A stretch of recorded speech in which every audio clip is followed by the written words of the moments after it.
Four teenage boys, barely adults, are now staring down the possibility of years behind bars, and a future forever changed, because of a shocking series of attempted robberies in Singapore. This is a story that starts with a simple Carousell listing and ends with a knife, a plastic bag, and a desperate escape. It's a chilling reminder that even in our safe and orderly city, a single online deal can spiral into a terrifying ordeal. So what exactly happened in Clementi? And how can we stay vigilant when meeting strangers for deals that seem too good to be true? Let's unpack the full details, because this case is packed with twists, hard facts, and crucial lessons we all need to learn. It all started when four teens, yes, teenagers, aged between 17 and 19, decided to target Carousell sellers who were listing luxury watches. These boys pretended to be interested buyers. They messaged the sellers, arranged meetings, and set the stage for what could have been violent and devastating crimes. According to the police, on Tuesday the 27th of May, they lured their first victim to Block 432 at Clementi Avenue 3, the same spot they would use for their second attempt. But the victim in that case grew suspicious. They sensed something was off. Maybe it was the odd vibe of the meeting, the body language, or the location itself. So they made the smart decision. They left before the situation escalated. And because of that, a crime was avoided.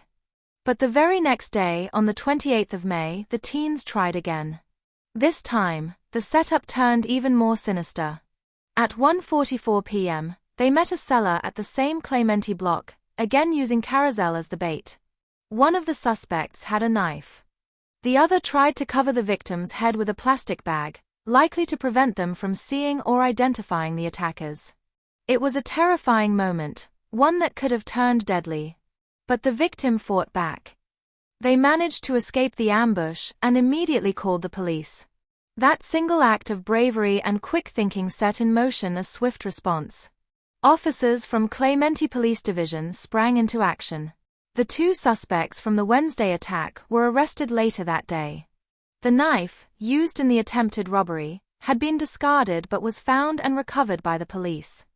The remaining two suspects, allegedly involved in the Tuesday setup, were also arrested on the same day. Now, let's talk consequences. The two teens involved in the Wednesday incident are facing charges of attempted armed robbery, a charge that carries serious penalties in Singapore. If convicted, they could face jail terms of 2 to 7 years and at least 12 strokes of the cane.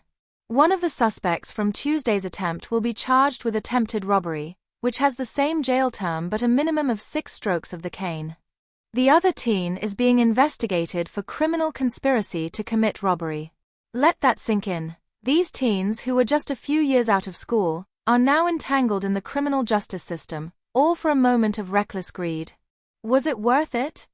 The police have made it clear, there's zero tolerance for violent crime in Singapore.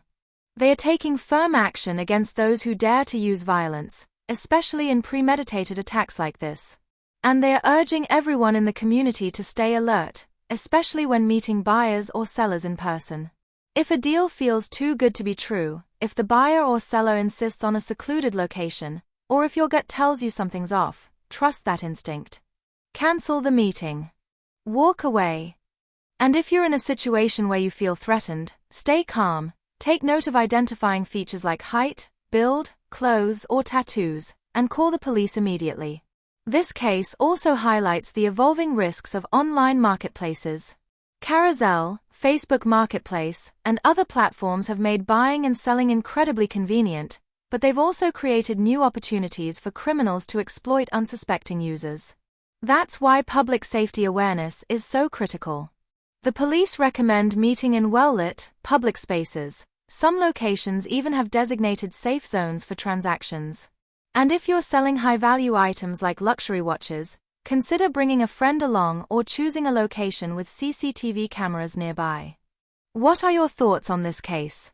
Are we doing enough to educate young people about the dangers of violent crime and the long-term consequences of a single bad decision?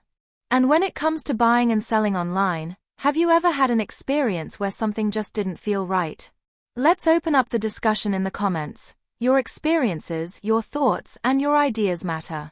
Don't forget to like this video if you found it informative, Subscribe to 2230 for more deep dives into Singapore's latest news and issues, and hit the notification bell so you never miss an update.